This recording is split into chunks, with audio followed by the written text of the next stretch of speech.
बिस्मिल्लाहिर्रहमानिर्रहीम। Dear students, अस्सलाम वालेकुम। बच्चों, आज का जो हमारा टॉपिक है वो है एलसीएम।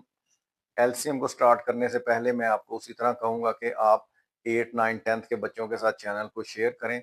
और अगर किसी भी स्टूडेंट को, चाहे वो कोई बच्चा है, राशिद है, कैसर है, बशीर है, नज़ीर है, या कोई बेटी है, रजिया, शगुफ्ता, परवीन या शमैला, आप ज़रूर कमेंट में पूछा करो ताकि मैं आपके लिए वो इंशाल्लाह उस चीज़ को एक्सप्लेन करूंगा। तो स्टार्ट करते हैं बेटा हमारा एलसीएम। एलसीएम हम कहते हैं लीस्ट कॉमन मल्टीपल को, के दो या दो से ज्यादा नंबर्स का वो मल्टीपल जो दोनों में कॉमन हो और सबसे छोटा मल्टीपल है। जैसे हम एग्जांपल करते हैं कि हमारे पास 3 के मल्टीपल्स हैं।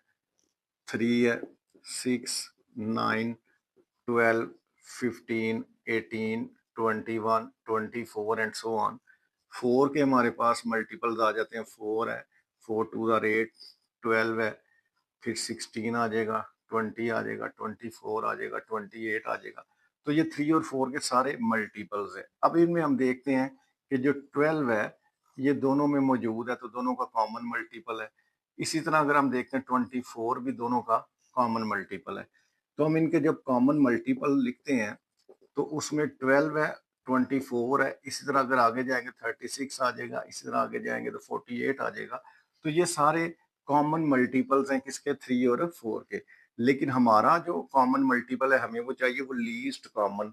तो इन दोनों के जितने भी कॉमन मल्टीपल्स हैं उसमें जो सबसे छोटा होगा वो हमारा एलसीएम होगा, लीस्ट कॉमन मल्टीपल होगा। अब इसको फाइंड करने के लिए, जैसे सपोज हमारे पास दो नंबर है, 16 है और 24 है। तो एलसीएम को जब हम फैक्टराइजेशन के जरिए फाइंड करते हैं, हमने 4, 5, 6 क्लासेस में इसकी प्रैक्टिस करते हैं। तो सबसे पहले हमने वो कॉमन नंबर लेना है, छोटे से छोटा नंबर, जो इन दोनों को पूरा पूरा डिवाइड करे। सपोज हम 2 लेते हैं, 2 8 आर, 2 12 आर। फिर 2 के टेबल में दोनों आ रहे हैं तो 2 4 आर, 2 6 आर। फिर ये दोनों 2 के टेबल में आ रहे हैं, 2 2 आर, 2 3 आर। अब यहाँ पे इनके तीन जो कॉमन फैक्टर्स आए हैं वो 2 2 और 2 आया है। लेकिन इससे आगे ये जो 2 और 3 है ये फर्दर किसी सेम नंबर के टेबल में नहीं आते, मतलब इनमें अब कोई कॉमन फैक्टर नहीं है। तो फिर हम क्या करेंगे कि इन दोनों को कंप्लीटली फैक्टराइज करेंगे। 2 1 जा 2, 3 रह जाएगा, फिर 3 के टेबल से करेंगे तो 3 भी फैक्टराइज हो जाएगा। अब हमारे पास जो पहले तीन थे ये थे हमारे कॉमन फैक्टर्स, और ये जो नेक्स्ट 2 फैक्टर्स हैं ये हमारे नॉन कॉमन है। तो अब अगर हम कॉमन फैक्टर्स को नॉन कॉमन फैक्टर्स के साथ मल्टीप्लाई करेंगे तो हमारा एलसीएम आ जाएगा। तो यहाँ पे हमारा एलसीएम फाइंड करने के लिए हमें क्या चाहिए, एक तो कॉमन फैक्टर्स चाहिए और साथ आपको नॉन कॉमन फैक्टर्स चाहिए। इन दोनों का जो प्रोडक्ट होगा वो हमारा एलसीएम होगा।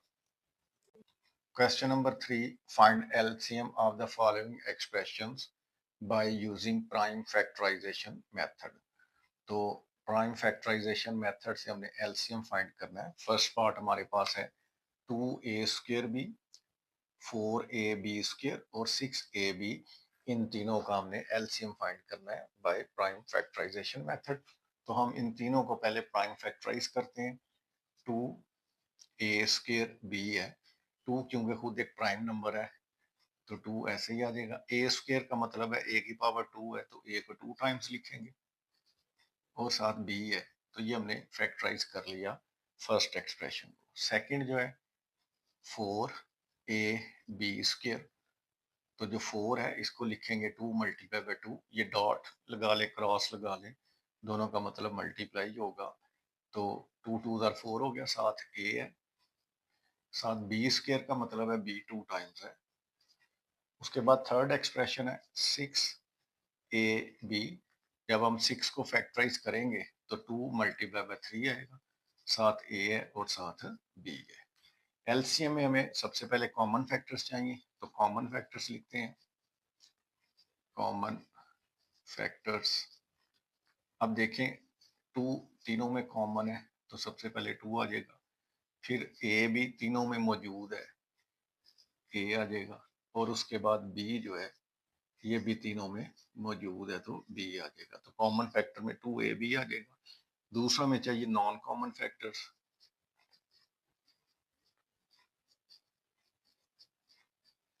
नॉन कॉमन फैक्टर में एक आपके पास 2 है, 3 है, a है और b है। तो 2 कॉमन नहीं था, 3 कॉमन नहीं था ये वाला, उसके बाद a है और b है। अब हम एलसीएम का फार्मूला लिखते हैं, हम कहते हैं जी एस जो एलसीएम है वो है common factors multiply by non common factors. Common factors में आपके पास आ जाएगा 2ab multiply by non common में आ जाएगा 3 2 6ab। अब जब इन दोनों एक्सप्रेशन को मल्टीप्लाई करेंगे, 2 को 6 से मल्टीप्लाई करेंगे 12 हो जाएगा, a को a से मल्टीप्लाई करेंगे तो a स्क्वायर हो जाएगा, b को b से मल्टीप्लाई करेंगे तो b स्क्वायर हमारा आंसर आ जाएगा। सेकेंड पार्ट में आपके पास फर्स्ट एक्सप्रेशन है एक्स स्क्वायर प्लस एक्स, इन दोनों में x कॉमन है, बाकी आपके पास एक्स स्क्वायर में से x कॉमन लेंगे तो x बचेगा और x में से x कॉमन लेंगे तो 1 आएगा, x 1 बार x होगा।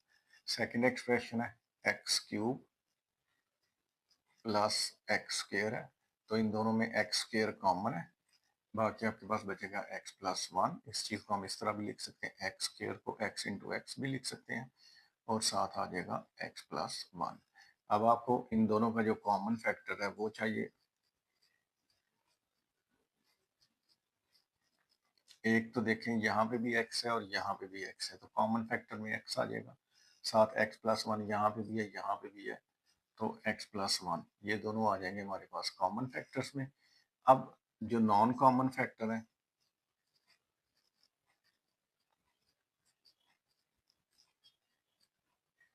उसमें देखें तो नॉन कॉमन में सिर्फ हमारे पास ये जो x है ये नॉन कॉमन में आ जाएगा।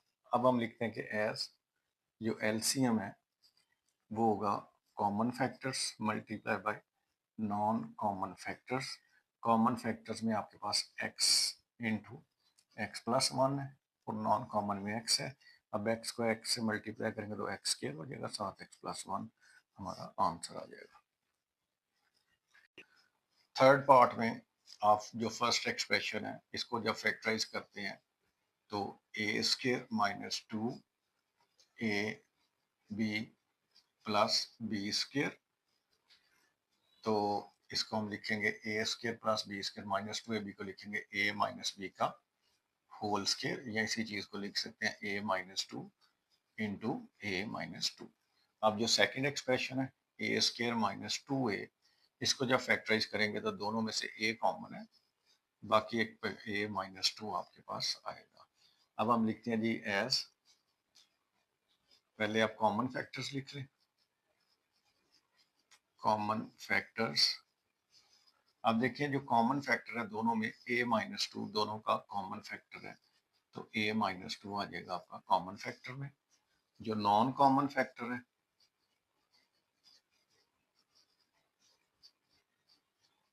उसमें आपके पास एक तो a माइनस 2 है और दूसरा आपके पास दूसरे में a है, तो a into a minus 2 non common में आ जाएगा। अब यहाँ पे लिखते हैं जी as LCM is equal to common factors multiply by non common factors। Common factor में आपके पास a माइनस 2 आ जाएगा और नॉन कॉमन में a इंटू ए माइनस 2। जब दोनों को मल्टीप्लाई करेंगे तो a इंटू ए माइनस 2 पे a माइनस 2 से करेंगे तो a माइनस 2 का स्क्वायर आंसर आ जाएगा। फोर्थ पार्ट में आपके पास x raise to power 4 minus 16 है, तो इसको जब हम फैक्टराइज करते हैं तो दो परफेक्ट स्क्वायर है, एक्स स्क्वायर का स्क्वायर एक्स रेज बार 4 होगा और 16 को लिखेंगे 4 का स्क्वायर। अब यहाँ पे फार्मूला आएगा ए स्क्वायर माइनस बी स्क्वायर का, वो आपके पास होगा ए plus b into a minus b. अब अगर फर्दर आप देखें तो यहाँ पे भी दो परफेक्ट स्क्वायर्स हैं और दरमियान में माइनस है, तो यही फार्मूला दोबारा अप्लाई होगा यहाँ पे, तो ये एक्स स्क्वायर प्लस 4, इसको हम लिखेंगे एक्स स्क्वायर माइनस 2 स्क्वायर। अब यहाँ पे आ जाएगा x square plus 4 into x plus 2 और एक्स माइनस 2, तो a square minus b square is equal to a plus b into a minus b. अब जो सेकंड एक्सप्रेशन है उसको देखते हैं, वो है एक्स क्यूब माइनस 4x। इन दोनों में सबसे पहले तो x कॉमन है, आपके पास x कॉमन आ जाएगा, बाकी बचेगा एक्स स्क्वायर माइनस 4। अब आपके पास एक्स स्क्वायर माइनस जो 4 है इसको हम लिखेंगे 2 का स्क्वायर अब फिर आपके पास ए स्क्र माइनस बी स्क्र है, तो आप फार्मूला अप्लाई करेंगे ए plus b into a minus b का। अब इन दोनों को हमने कम्प्लीटली फैक्टराइज कर लिया है, तो आपको कॉमन फैक्टर्स चाहिए।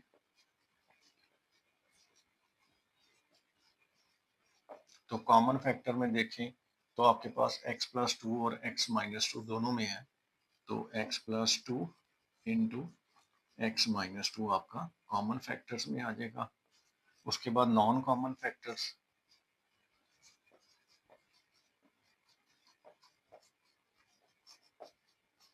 नॉन कॉमन में एक तो यहाँ पे आपके पास x है और यहाँ पे एक्स स्क्र प्लस फोर, तो x into x square plus four non common में आ जाएगा। अब आप एलसीएम हम लिखते हैं जी एज, जो एलसीएम है वो इक्वल है common factors multiply by non common factors. Common factor में आपके पास आ जाएगा x plus two into x minus to, और नॉन कॉमन फैक्टर में आ जाएगा x into x square plus four. अब तो यहाँ पे देखें x प्लस टू और x माइनस टू है, a प्लस बी और a माइनस बी का फार्मूला अप्लाई होगा ए स्क्र माइनस बी स्क्र, आगे आपके पास x है और into x square plus four है। अब थोड़ा अरेंज कर लेते हैं, x को पहले लिखते हैं, इन दोनों को सॉल्व करेंगे तो एक्स स्क्र माइनस फोर आ जाएगा, टू का स्क्र फोर और आगे है एक्स स्क्र प्लस फोर। यहाँ पे आके फिर a प्लस बी और a माइनस बी का फार्मूला अप्लाई होगा x into x square whole square minus four square, तो ये हमने लिख लिया a square minus b square. तो x इंटू एक्स स्क्र का स्क्र लेंगे तो x पावर फोर आ जाएगी, माइनस फोर का स्क्र 16 आ जाएगा हमारा फाइनल आंसर। फिफ्थ पार्ट में 16 माइनस फोर एक्स स्क्र है, तो 16 और फोर एक्स स्क्र में से फोर कॉमन लेंगे, बाकी आएगा four minus x square. Four को जब हम प्राइम फैक्टर्स में लिखते हैं तो टू इंटू टू आ जाएगा, यहाँ पे फोर जो है टू का स्क्र है और ये एक्स स्क्र है, तो टू इंटू टू। अब यहाँ पे आके आप देखें तो ए स्क्र माइनस बी स्क्र का फार्मूला अप्लाई होगा, दो स्क्र के तरह माइनस है, तो होगा a plus b into a minus b, ये आ जाएगा जी two into two, two plus x या एक्स प्लस टू ऐड करते हुए अब अगर हम अरेंजमेंट चेंज करते तो आंसर पे फर्क नहीं पड़ेगा, तो टू प्लस एक्स को हम एक्स प्लस टू लिख सकते हैं।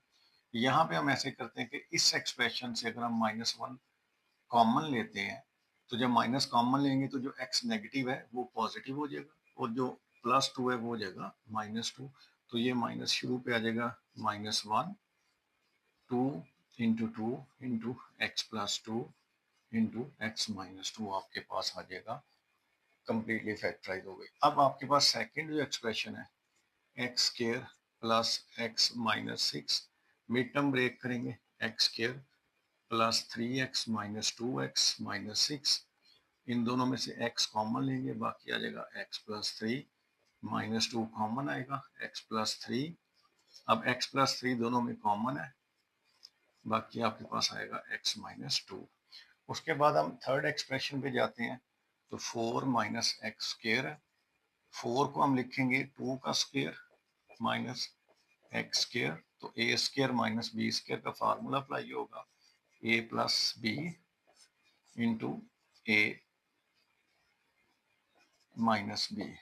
अब यहाँ पे भी माइनस वन अगर हम कॉमन लेते हैं तो ये तो टू प्लस एक्स जो है ये एक्स प्लस टू में लिख सकते हैं, यहाँ से ये जो माइनस वन है हमने यहाँ से कॉमन लेंगे तो जो नेगेटिव है वो पॉजिटिव तो हो जाएगा, जो पॉजिटिव टर्म है वो नेगेटिव हो जाएगी। अब एलसीएम जो हमारा वो होता है common factor multiply by non common factor. अब तीनों में जब हम देखते हैं तो कॉमन फैक्टर में आपके पास आ जाता है x माइनस टू, ये तीनों में कॉमन है। अब नॉन कॉमन में देखेंगे तो सबसे पहले माइनस वन है, उसके बाद आपके पास टू मल्टीप्लाई बाय टू है, उसके बाद नॉन कॉमन में आपके पास आ जाएगा x प्लस टू और उसके बाद नॉन कॉमन में आ जाएगा x प्लस थ्री। अब सबसे पहले टू को टू से मल्टीप्लाई करेंगे तो ये आ जाएगा आपके पास माइनस फोर, टू टू उधर फोर को माइनस वन से करेंगे, उसके बाद x माइनस टू है और x प्लस 2 है, उसके बाद है जी x प्लस 3, ये -4। यहाँ पे a minus b into a plus b होता है a square minus b square, और साथ आपके पास आ जाएगा x प्लस 3। अगर इस माइनस को हम अंदर मल्टीप्लाई करते हैं तो ये जो नेगेटिव टर्म है ये पॉजिटिव हो जाएगा, जो पॉजिटिव टर्म है ये नेगेटिव टर्म हो जाएगी, और साथ आपके पास x प्लस 3 जो है ये फाइनल आंसर में आ जाएगा।